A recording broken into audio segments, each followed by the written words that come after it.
और इन्हीं घटकों से मिलकर संगठन के अलग अलग स्तर बनते हैं। स्तर मतलब लेवल्स? हाँ, लेवल्स। ये एक सीढ़ी जैसा है। सबसे नीचे है एक अकेला जीव, एन इंडिविजुअल।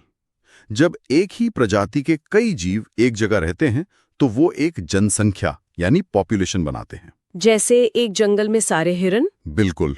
और जब अलग अलग प्रजातियों की जनसंख्याएं एक साथ रहती हैं तो उसे हम कहते हैं समुदाय या कम्युनिटी। तो मतलब जंगल में हिरन, बाघ, पेड़, घास, ये सब मिलकर एक समुदाय हुए? जी, और ये सब एक दूसरे से इंटरैक्ट करते हैं। अच्छा, तो ये इंटरैक्शन कैसे होते हैं? क्या वे हमेशा लड़ते हैं? नहीं नहीं, ये जैविक अंतःक्रियाएं कई तरह की होती हैं।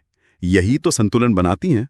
जैसे एक है सहजीविता, म्यूचुअलिज्म, जिसमें दोनों को फायदा हो? हाँ, जैसे मधुमक्खी और फूल। फिर है प्रतिस्पर्धा, कंपटीशन, जहां दोनों को नुकसान होता है। और फिर परभक्षण, प्रेडेशन, जिसमें एक को फायदा और दूसरे को नुकसान। शेर और हिरन के तरह? सही। तो समुदाय के बाद अगला स्तर क्या है? समुदाय के बाद आता है पारिस्थितिकी तंत्र, इकोसिस्टम, जिसमें जैविक समुदाय और उनका अजैविक पर्यावरण दोनों शामिल होते हैं। और इसके बाद आते हैं बायोम, जो बहुत बड़े इलाके होते हैं जैसे रेगिस्तान। और इन सबको मिला के बनता है जीव मंडल यानी बायोस्फीयर। पूरे पृथ्वी जहां जीवन है। जी ठीक है। अच्छा, इस अध्याय में कुछ शब्द हैं जो थोड़े अकादमिक लगते हैं, जैसे इकोटोन, एज इफेक्ट और निकेत। क्या यूपीएससी सच में इन परिभाषाओं की इतनी गहराई में जाता है? ये बहुत अच्छा सवाल है और इसका जवाब है हाँ, बिल्कुल जाता है। अच्छा। यहीं पर एक गंभीर उम्मीदवार और बाकी लोगों में फर्क पता चलता है। इकोटोन दो अलग अलग इकोसिस्टम के बीच का ट्रांजिशन जोन है। जैसे जहां जंगल खत्म होता है और घास का मैदान शुरू होता है। बिल्कुल।